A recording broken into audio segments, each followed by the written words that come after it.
Do you want to see a little magic trick? You can fade in every source you want. You can do it partly or in full, and it will fade out after some time. Thank you to Boom so much, who invented this trick. And if you want to do it, it's actually not that hard. Let me show you. First thing you do is you create a new scene. I called the scene Magic Fade. In it, you create a clone of your webcam. Therefore, you need a plugin called Source Clone from Exceldro. Link is in the description. When you click on it, you have to give it a name. And then you choose which source you want to clone.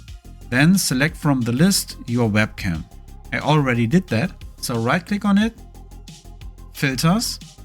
And in it, you have to set up 3 filters. The recursion effect. You can add it on this little plus sign and choose the recursion effect. If you don't see it, it's a plugin you have to install. The link is also in the description and it's also from the Exceldro. You don't have to change any of those settings. Leave it as it is. And then you add a move value filter. It's also a plugin from Exceldro and the link is also in the description.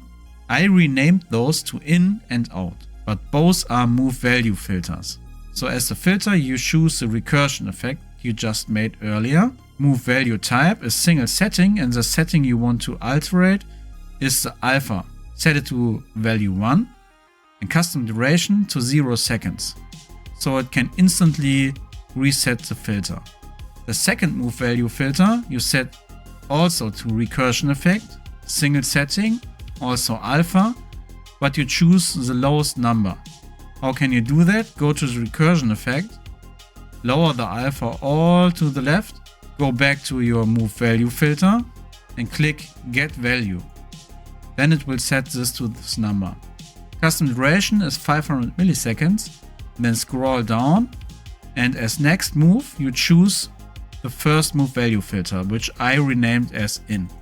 So when I now move on this source, you can see it adds this recursion effect, but it's fading it out really quickly. Then you add a mask.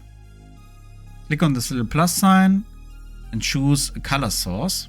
I already did that and renamed it to mask. Right click on it, filters. And then you have to add 2 advanced masks. Click on this little plus sign and choose advanced mask. Advanced mask, also a plugin, but this time from Fine Art Singularity. I renamed the first one to Advanced Mask Shape. Then you go to Mask Type and choose Source. And as a source, you choose your webcam. My webcam is called Clone Cam. And the second advanced mask, you also change the mask type to source.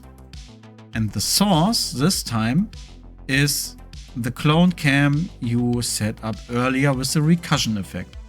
Then right click on the scene itself, filters. Now we do the same thing as we did with our cloned cam. We add a recursion effect, don't change anything. Set up a move value, which is set to a custom duration of 0 milliseconds and a value of 1 for the alpha channel. Then we add another move value filter, give it the lowest value for the alpha channel, but this time we choose as the custom duration something that we want. I choose 15 seconds, you can do whatever you want. Don't forget to scroll all the way down and set the next move to the first move value filter. And this is giving this effect. But when you try it, it will not work because we have to set up the advanced scene switcher. So go to Tools and go on Advanced Scene Switcher. If you don't have it, it's also a plugin. Link is in the description and this one is from Warm Up Till. Then you get this first window here and in it you got a stop button and a start button. Don't forget to start the process later. Then you can go to the macro tab and create a new macro.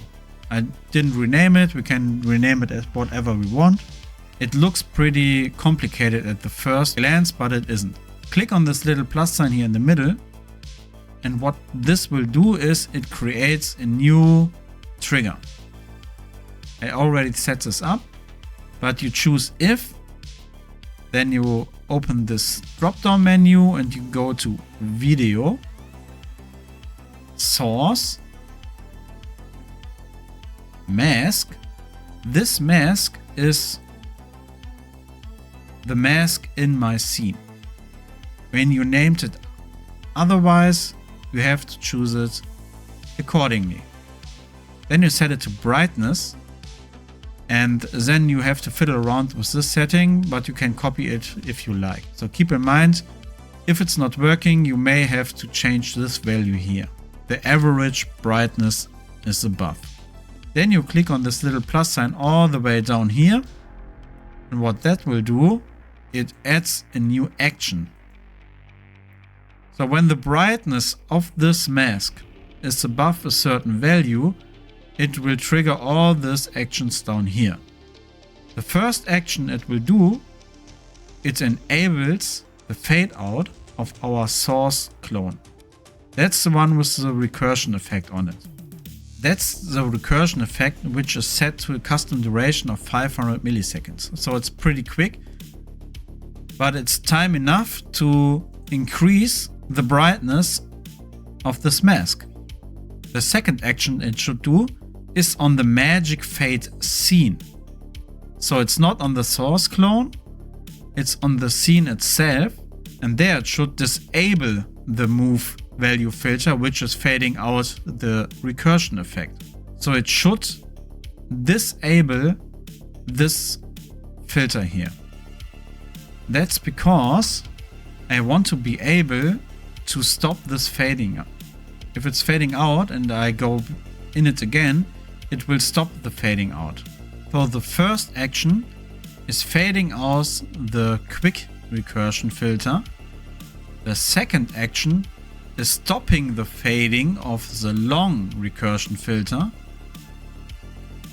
The third action is enabling the first move value filter of the scene. So it's resetting the fading effect. Then it should wait for a few milliseconds. And at last, it should start the fading of the long recursion effect. So on the scene, enable move value 2, which is starting the fading. So we now have to actually connect it with a source we want to fade in and out. You could just add anything you want. Let me add a noise. The noise filter is also a plugin from Finite Singularity. It will come out soon. It's pretty nice. Now we have the smoke, and I want to be able to remove it from the screen. Therefore, right click on the source you want to fade in and out, add a filter, add an advanced mask, change the mask type to source again, and as the source, choose the scene. I call the scene Magic Fade, and then invert the mask. That's it. Now I can swipe out this fog and it will fade in again after a time. I can only remove it partly if I want. And if you want to know more about this awesome noise effect and what you can do with this, watch this video.